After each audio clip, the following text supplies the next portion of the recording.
अस्सलाम वालेकुम dear students. आज हम लोगों ने नेक्स्ट चैप्टर नंबर 2 का लेक्चर नंबर 6 स्टार्ट करना है, जो कि लिपिड और एसाइल ग्लिसरॉल से मुतल्लिक है। हम लोग इससे पहले जो है वो कार्बोहाइड्रेट से मुतल्लिक पढ़ चुके हैं। कार्बोहाइड्रेट्स की जो टाइप्स हैं उन्हें भी डिस्कस कर चुके हैं। ओलिगोसेक्राइड है, मोनोसेक्राइड था और उसमें हमारे पास पॉलीसेक्राइड था। पॉलीसेक्राइड की सब टाइप्स को भी डिस्कस किया है। अब हम लोग जो है वो बात करेंगे लिपिड्स और उसकी टाइप्स पर। वो कौन कौन सी टाइप्स के लिपिड होते हैं, आइए देखते हैं कि लिपिड क्या है, किस तरीके से लिपिड्स को कैसे डिफाइन करते हैं। Lipids are a heterogeneous group of compounds.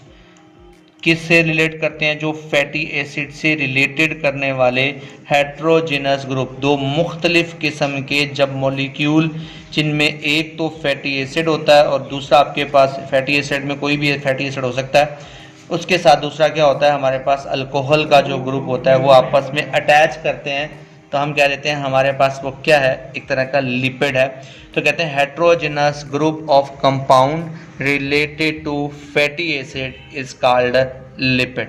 Lipid की खास बात क्या है कि कार्बोहाइड्रेट तो सोलुबल इन वाटर होते हैं, लेकिन ये इनसोलुबल होते हैं। किसके अंदर? वाटर के अंदर, पानी के अंदर ये सोलुबल नहीं होते। लेकिन ये ऑर्गेनिक सॉल्वेंट जितने भी होते हैं उन सब के अंदर हमारे पास क्या होते हैं? सोलुबल होते हैं। ऑर्गेनिक सॉल्वेंट कौन कौन से हैं? ईथर है, अल्कोहल है, क्लोरोफ्लोरोकार्बन है, बेंजीन है। ये सारे हमारे पास क्या हैं? एक तरह के ऑर्गेनिक सॉल्वेंट हैं। और जितने भी लिपिड्स होते हैं वो सारे के सारे हमारे पास क्या होते हैं? इसमें सोलुबल होते हैं। लिपिड्स कौन कौन से हैं? जिसमें हम नॉर्मली कह देते हैं फैट है, ऑयल है, वैक्सेस है, कोलेस्ट्रॉल है, और इससे रिलेटेड जितने भी कंपाउंड है वो सारे के सारे हमारे पास क्या? लिपिड्स हैं। लिपिड्स जो होते हैं वो एक तरह के हाइड्रोफोबिक कंपाउंड्स हैं। इसका मतलब ये होता है कि इनको पानी से डर लगता है, या समझ लें कि ये पानी में डिज़ोल्व नहीं होते। फोबिया, फोबिक, डर की बीमारी को कहते हैं। हाइड्रो मतलब समझ लें पानी, जो पानी में डिज़ोल्व ना होते हो उन्हें कहा जाता है हमारे पास हाइड्रोफोबिक कंपाउंड्स। ठीक है जी। इसी वजह से क्या होते हैं, ये कंपोनेंट हैं किसका? हमारी सेलुलर मेम्ब्रेन का। सेलुलर मेम्ब्रेन में याद रखिएगा 3 चीज़ें होती हैं, प्रोटीन होती है, बाइलेयर ऑफ लिपिड होती है, और थोड़ी सी मिकदार में कार्बोहाइड्रेट्स भी होते हैं। Lipid are also used store energy, यानी इसमें दूसरा फंक्शन क्या है कि ये एनर्जी को भी स्टोर करते हैं। और याद रखिएगा बड़ा इंपॉर्टेंट क्वेश्चन है ये कि कार्बोहाइड्रेट और लिपिड की निस्बत लिपिड ज़्यादा एनर्जी क्यों अपने अंदर के कर सकते हैं, स्टोर कर सकते हैं? Because higher proportion of CH bond और very low proportion of oxygen bond की वजह से लिपिड क्या कर सकते हैं? अपने अंदर ज़्यादा एनर्जी स्टोर कर सकते हैं। तो इसी वजह से हम कहते हैं जी lipid can store double amount than the carbohydrates. कहते हैं जी some lipids provide insulation against atmospheric heat, cold, act as a waterproof material भी काम करते हैं। ये सारी क्या है, एक्चुअली क्या है, एक तरह की नॉर्मल यूजेस हैं जो हमारी लाइफ में लिपिड्स रोल प्ले करते हैं, वो सारा है हमारे पास। इसके अलावा कहता है जी हमारे पास wax in the exoskeleton of insect, जो हमारे पास हशरात होते हैं उनका बाहर का जो ढांचा होता है एक्सोस्केलेटन, वो भी इसी लिपिड का बना होता है, क्यूटन का बना होता है। Additional protective layer on the cuticle of epidermis of plant के जो स्टोमेटा होते हैं, या प्लांट की जो आउटर लेयर होती है पत्तों की, या फ्रूट्स के बाहर की जो लेयर होती है, या सीड के बाहर की लेयर होती है, वो भी इन्हीं लिपिड से मिलकर बनी होती हैं, जो कि वैक्सेस वगैरह होती हैं। क्यूटिकल की जो लेयर होती है वो होता है हमारे पास। सम ऑफ मेन एग्जांपल कौन कौन सी इसमें? सबसे पहले हमारे पास है अक्सर write the classification of lipids. तो आप लिखते हैं जी कौन कौन से? Acyl glycerol 1, waxes 2, phospholipid 3, sulfolipid 4, glycolipid, terpenoids की 2 किस्में होती हैं, कैरोटीनॉइड और स्टीरॉइड्स। ये सारे हमारे पास के एक्चुअली क्या है? लिपिड्स की डिफरेंट क्लासेस हैं। उसके बाद हम लोग बात करते हैं हमारे पास क्या जी? एसाइल ग्लिसरॉल की बात आती है कि एसाइल ग्लिसरॉल पहली बेसिक किस्म है किसकी? लिपिड की।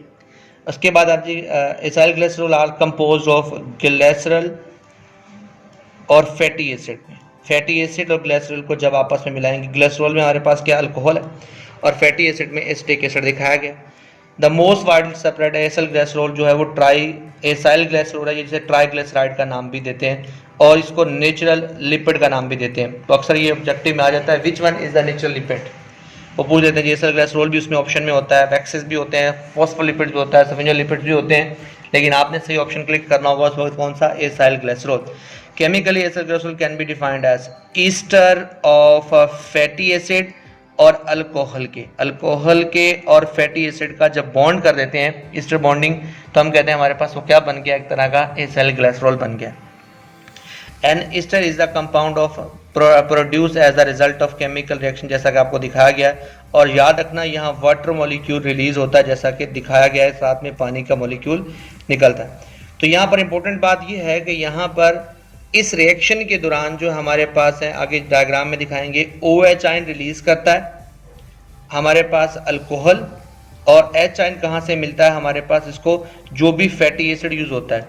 याद रखना ये अक्सर ऑब्जेक्टिव में पूछा भी जाता है कि जो हमारे पास एसिड ग्लिसरॉल की फॉर्मेशन के दौरान जो ईस्टर लिंकेज होती है, वहाँ से जो OH आयन है वो कहाँ से आता है, तो वो हमेशा कहाँ से आता है, अल्कोहल से आता है। और जो H आयन होता है वो कहाँ से आता है, एसिटिक एसिड से आता है। आइए देखते हैं किस तरीके से हमारे पास ग्लिसरॉल का बेसिक स्ट्रक्चर है।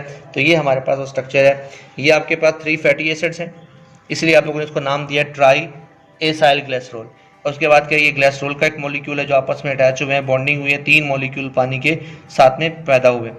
अब याद रखिएगा कि एक हमारे पास जो फैटी एसिड होता है, जो इसके अंदर यूज किया जाता है फैटी एसिड, वो हमारे पास ऑड इवन नंबर में होता है, 2 से लेके 30 तक, यानी या तो उसमें 2 कार्बन होंगे, या उसमें 4 होंगे, 6 होंगे, 8 होंगे, 10 होंगे, 12 होंगे, इसी तरह से कार्बन की नंबर बनती है। याद रखिएगा जो लास्ट वाला कार्बन होगा उस पर COOH कार्बोक्सिलिक ग्रुप उसके साथ लगा होता है, COOH ग्रुप जो होता है उसके साथ लगा होता है। अब हमारे पास इस तरह से बनने वाले जो स्ट्रक्चर है वो 2 तरह की है, या तो उनमें कहीं भी डबल बॉन्ड नहीं होता, नो डबल बॉन्ड, उस सूरत में आप कह देते हैं कि हमारे पास सैचुरेटेड फैटी एसिड है। अगर हमारे पास कहीं पर डबल बॉन्ड बनता है तो मैक्सिमम हमारे पास 30 तक जाते हुए कितने डबल बॉन्ड बन सकते हैं, 6 डबल बॉन्ड बन सकते हैं, तो हम क्या देते हैं हमारे पास वो क्या है, अनसैचुरेटेड फैटी एसिड है।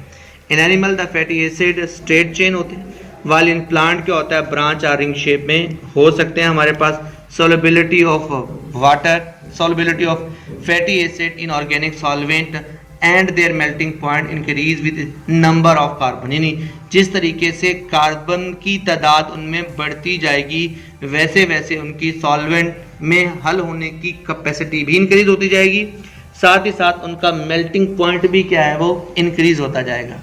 जैसा कि वो कहते जी पाल्मेटिक एसिड है जिसमें 16 कार्बन होते हैं, मोर सॉल्युबल है inorganic solvent and the butyric acid, इसके कार्बन कितने हैं, 4। अच्छा अक्सर पूछा जाता है कि पाल्मेटिक एसिड में कितने कार्बन होते हैं, तो कार्बन याद रखने हैं 16 है। और उसके साथ अगर आप बात करेंगे ब्यूटेरिक एसिड की तो हमारे पास कितने हैं जी, 4 कार्बन वाला। इसी तरह से हमारे पास इनकी मेल्टिंग पॉइंट पर बात करें, पाल्मेटिक एसिड का कितना जी 63.1, ये ऑब्जेक्टिव में आता है। और हमारे पास जो ब्यूटेरिक एसिड बनता है उसमें हमारे पास क्या होता है, वो -8 सेल्सियस की। इसी तरह से हमारे पास fat contain unsaturated fats are usually room temperature पर क्या होते हैं, वो लिक्विड होते हैं। जो हमारे पास अनसैचुरेटेड जो ऑयल की शेप में होते हैं वो सारे रूम टेम्परेचर पर हमारे पास क्या होते हैं, लिक्विड शेप में होते हैं। लेकिन हमारे पास जब फैटी एसिड सैचुरेटेड हो जाते हैं तो वो हमारे पास रूम टेम्परेचर पर क्या बन जाते हैं, बाकायदा तरीके से सॉलिड बन जाते हैं। Animal fats are solid at room temperature, where जबकि most of the plant fat are liquids. Fat and oil are lighter, fat and जो ऑयल हैं वो दोनों क्या हैं, लाइटर होते हैं, हल्के होते हैं than water, and have specific gravity 0.8। अच्छा अक्सर क्या होता है यहाँ पे हम परसेंटेज डाल देते हैं 0.8%, तो परसेंटेज का कोई यूनिट नहीं है, कुछ स्पेसिफिक ग्रेविटी है, वो एक तरह की रेशियो है, और रेशियो के दरमियान क्या होता है, उनका यूनिट नहीं बनता उस तरीके से। तो हम कहते they are crystalline but some can crystallise under a specific condition, ये नॉन क्रिस्टलाइन होते हैं लेकिन खास कंडीशन के अंदर आप इनकी क्रिस्टल भी बना सकते हैं। तो ये हमारे पास क्या था, सारा फैटी एसिड से मुतालिक था। नेक्स्ट इंशाल्लाह हम लोग टॉपिक में सीखेंगे किससे मुतालिक, वैक्सेस और बाकी के जो लिपिड्स हैं। तब तक के लिए अल्लाह हाफिज़।